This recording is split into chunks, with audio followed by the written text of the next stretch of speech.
Okay, so welcome everybody to API Cracking Sphere, the place in which we're going to reveal how hackers exploit unregulated API path in order to commit credential stuffing attack in which users are being breached and unauthorized access is being given to attackers on course of them.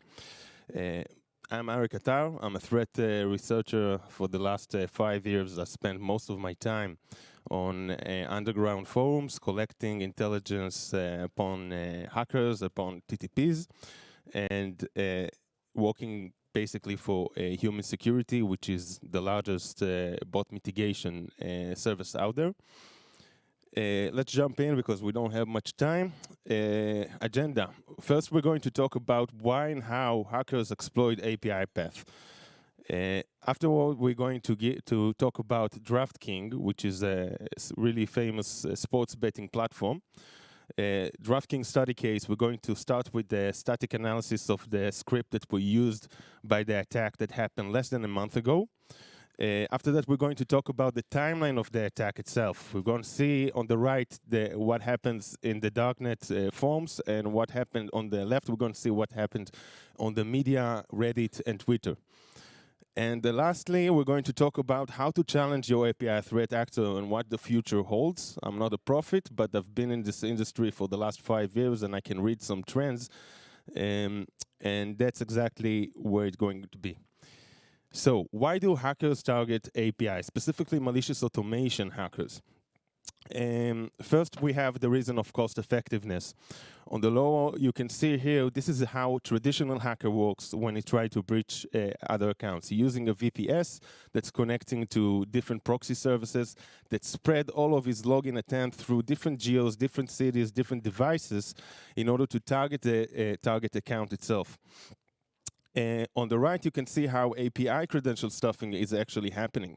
You don't need that much proxy. You don't need this amount of devices because API is meant to be communicated through between machines. And machines have just specific servers. Of course, the hackers here will still use a proxy in order to minimize his fingerprint to the law enforcement, but basically he will need to pay less for proxies, which is the most expensive service that the hacker will pay for. Second of all, we have the maximizing of success rate. Unlike web legacy endpoints that has a lot of JavaScript fingerprinting, a lot of bot mitigation tools are working on this specifically fingerprint and try to realize the screen resolution, the mouse movement, the text, the default text fonts. All of these identifiers are used for a lot of detections in this industry. API that does not load any page at all does not have all of these data points, which means that a hacker that decided to go for API's endpoint will have much higher success rate. He will be less blocked, less captcha, less solving, which means more money for him. Second of all, API is by definition designed for integration. And is developed by developers that doesn't want to be waking up in the middle of the night due to integration problem with a third-party service. So that's why a lot of API endpoint doesn't have any input validation policy. Input validation policy is basically defining what values do I accept and what not. It's like having a selection to a party specifically, and without it, you just let anyone in, and you can do a lot to replay the same inputs, the same values, the same tokens, because there is no input validation on a lot of API endpoints. And third of all, and the most important of all, it's not under the flashlight of the cybersecurity industry. And API endpoints and most of the cybersecurity analysts out there are focusing on basically trying to find the bad guys on web endpoints and what we all seeing from our mobiles.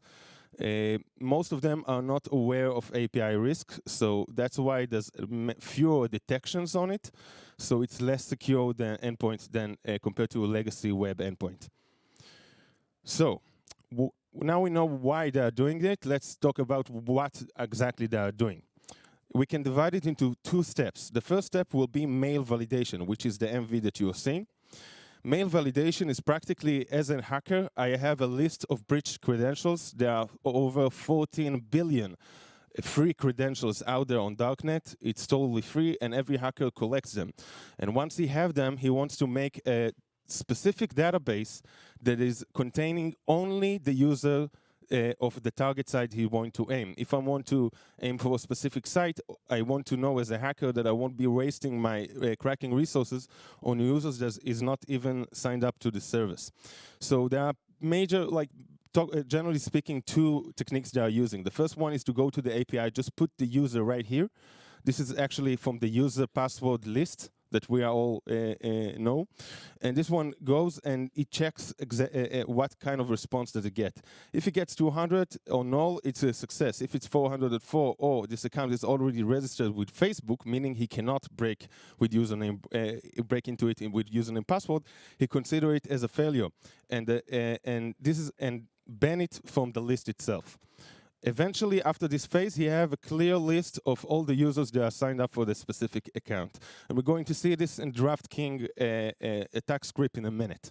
The second tactic, which is a little bit more sophisticated and new, is just trying to register the same email to the account and checking if you get email is already been taken. We have all been seeing this when we try to log in to sign up to an account that we already been signed up to. This arrow is a great indication for a hacker to know that exactly this is the kind of account they want to hunt for.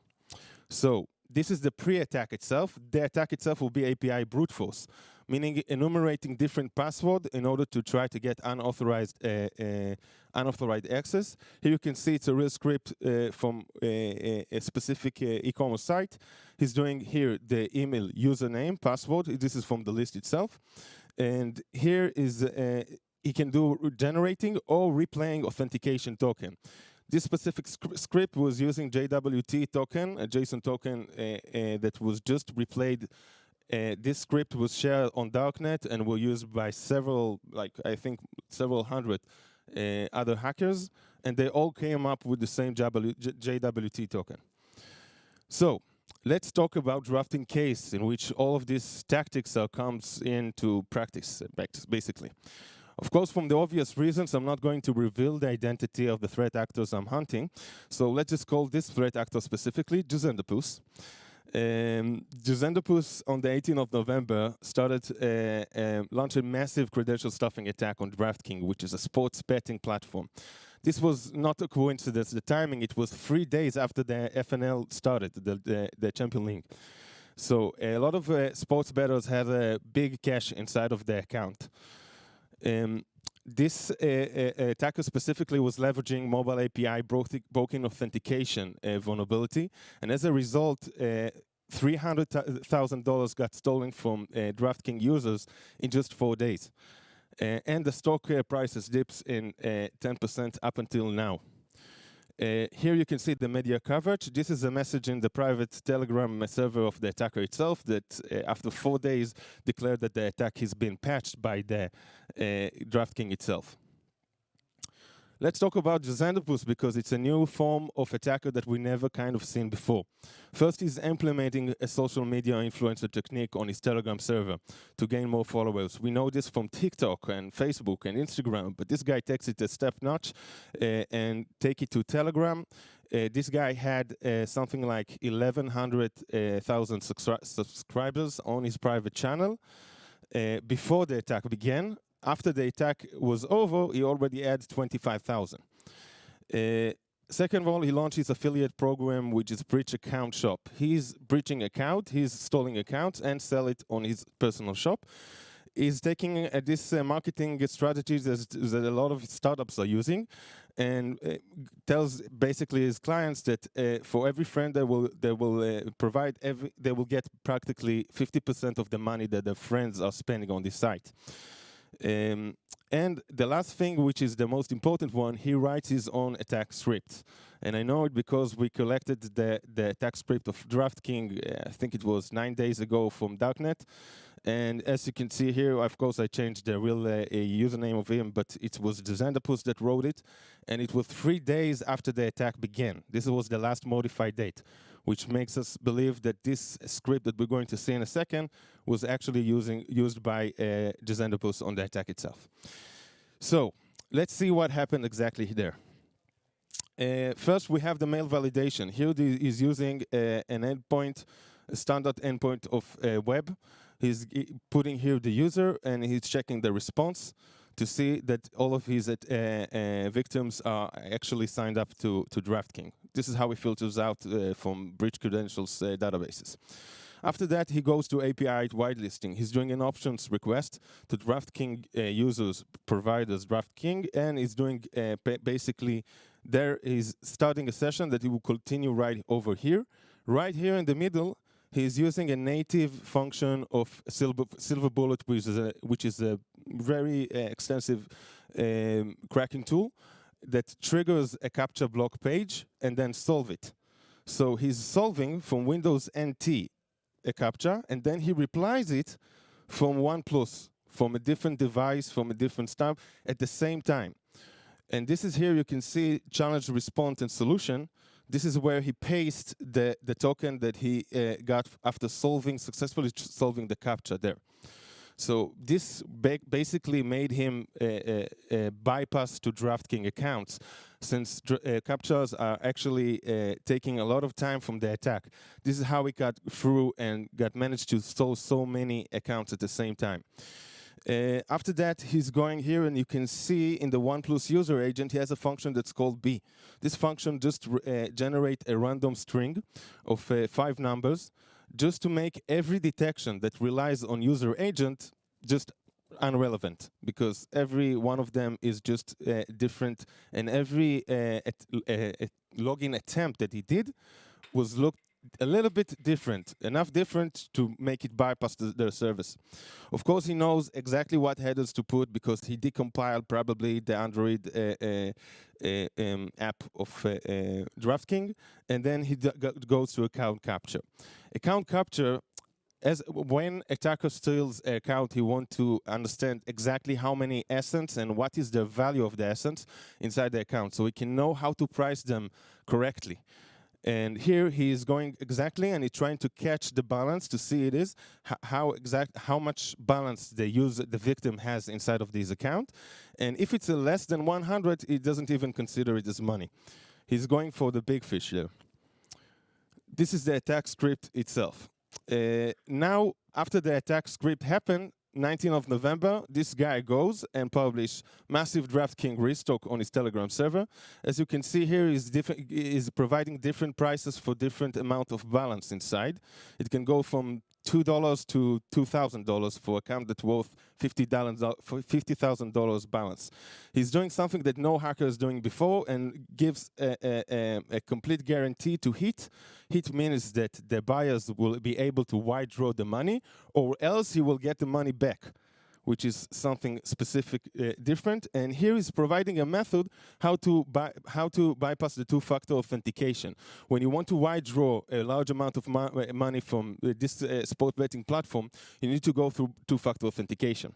He tells them basically go there and enable two-factor, because their accounts didn't have two-factor authentication before, and put your own phone number. And then go to the payment method, do the payment verification, withdraw the money, send SMS instead of email, which the email belongs to the real victim, of course. The SMS belongs to the hacker buyer, and enjoy your money. And here you can see people on the same time begin to complain on Reddit, on Twitter. I got stalked, I got locked outside of my account because of two-factor authentication. How come? And people began to complain, and the media got the attention for it. On the 21st of November, DraftKings published a statement that practically says we are under a credential stuffing attack. Meanwhile, the buyers of Descendopus began to brag about the amount of money they were able to extract from the accounts themselves. This is how my Telegram looked like in the same day. Everybody was talking about DraftKings. All the cracking community was involved in the try to join this wave that Descendopus started, and they started exchanging information. How do I log in from my phone without getting locked? Put GPS services, and of course mocking on the investor of DraftKings. On the 22nd of November. The Descendopus declared that the mass lock wave is officially dead. And the company is actually, the media has begun to cover also the damages and the consequences of this credential stuffing attack, including how the user retention and stock prices went down. On the 28th of November, the Telegram decided to shut down the private channel of this Xanthopus. And only 5 days after, the media reveals that the FBI got into this investigation and trying to figure out who is the attacker. We might have a connection between those two events. But a day after that, on the 3rd of December, the Xanthopus opened a new Telegram server and gets, in 4 hours, it gets 11,000 subscribers. Right now, this screenshot was taken a week ago. This guy has right now 23,000 subscribers that buys everything that he says practically. So what we had here. First, he was using user mail validation. He exploited invalid user error in order to filter out unsigned users. He was doing capture farming and token replay. He was solving at the time of the attack, which is really important because a lot of detections are taking the time, the age of the token. He was doing it in between the sessions, solving the capture and replaying the token in the next step. And he was doing mobile spoofing. If DraftKings would take and separate between tokens that would generate it through PC and mobile, they didn't have this problem now. But the problem is that they were able to accept tokens that were generated from different devices, even though it happened like a split of a second before. And of course, we have API brute force and use the API path that is used for both third-party providers and the mobile app, which made the attack much less noticeable, which is also a new thing that he did. This is it, basically. I would like to give a great credit to the technical analysis of Ben Barrio, which helped me a lot. Ben developed the Restringer, which is a JavaScript deobfuscator engine that helps a lot of security researchers out there to catch the bad guys. Of course, follow me on Twitter and in LinkedIn. And if you have any kind of question, even after this Q&A session, that we still got a little bit time to, you can, of course, approach me.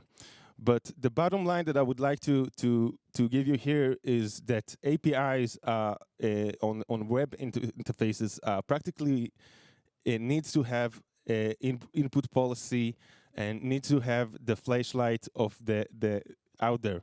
And the most important thing is use threat intelligence research.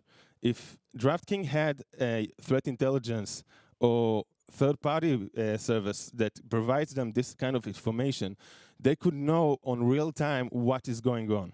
The problem is they didn't have the eyes there.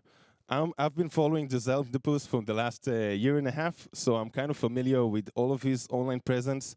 But I think it's really crucial for defenders to understand the threat landscape of the attackers, what incentives them.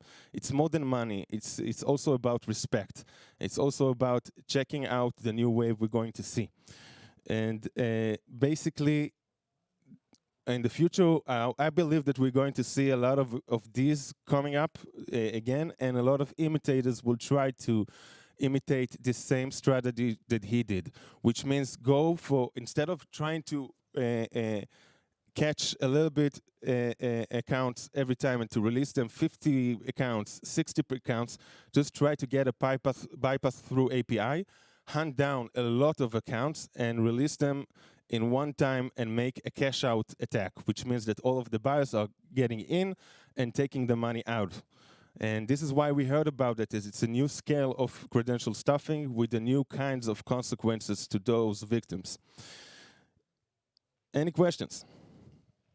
Well, I have a question. So if you had to give 3 things that people should do to protect themselves from the kind of stuff. So you said about user validation, like the email validation. Yeah, email validation should not respond. It's a problem because they're using an API. Yeah. But it should not respond with a specific error that tells you whether it's the username or the password. Like we had before, In the past, when you did a mistake while you were logging, it would tell you your password is incorrect or your email is incorrect. Right now, check it out. They are saying either your password or your email is incorrect. And the reason they're doing it is because of mail validation. But API didn't develop yet on that. The API just replies with an error, specific error, invalid user. And hackers understand that. They get into this API endpoints, and they will leverage it to collect OSINT. That's a good one. Don't give different error codes depending on the error. Basically, right? Exactly. All right. Any other tip while we're here? 1 minute. Yes, basically. Check. It's a matter of a spotlight. Check if you have any kind of bot mitigation. Make sure that this service is also checking out on the API path itself. Make sure that it has specific stuff for credential stuffing, specific solutions. Since credential stuffing is going to be is still and is going to last in the next years, the main vector of a lot of web application hackers. To get inside. Password and a username is really a bad way to authenticate your user. If you don't have any other choice, use it, but prefer to use other authentication measurements, of course, and don't count on your users. Users, when they signed up to account, when we need to decide which password we're going to use, the last thing that we want to do is to choose a complex password. We want to remember the password. So 80% of the people were using the same password. And those passwords comes out to the darknet. And if you found yourself even in haveibeenpwned.com, know that you need to replace all of the passwords that are similar, because this is exactly what hackers are doing. So basically, I would sum it up to be really try to think creative when you do password, when you like put a space in it. I never seen before, and up until now, of course, a cracking tool that is trying to enumerate with a space.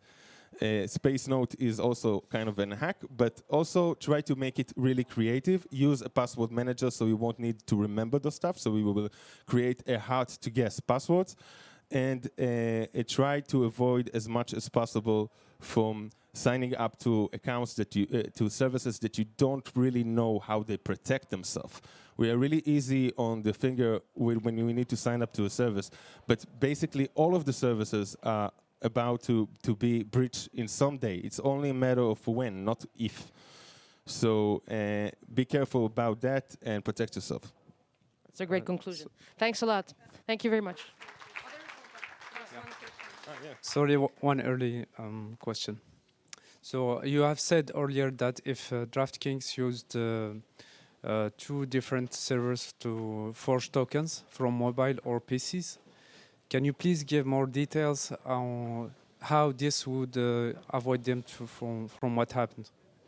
What happened there is that they used basically they spoofed a device first, user from Windows NT. They solved a CAPTCHA, like we're seeing, the one that tells you pick up all the buses, pick up all the photos of the buses and stuff like that. And after he solved it, he replied it through different device. Why did he do that? Because mobile has much better, much higher threshold of IP rate limiting. Meaning, from a mobile you can do much more actions than you can do from a PC before you will get blocked or you'll get CAPTCHA. So this is why he was going for mobile. Think about it, the amount of actions you can do with a keyboard and a mouse, and compare it to a mobile, and it's different kind of level. Mobile, 2 fingers, 1 screen, 4-inch, you can launch a lot of accounts. And this is how the detection thresholds are matched either. So this is why he was going for mobile specifically.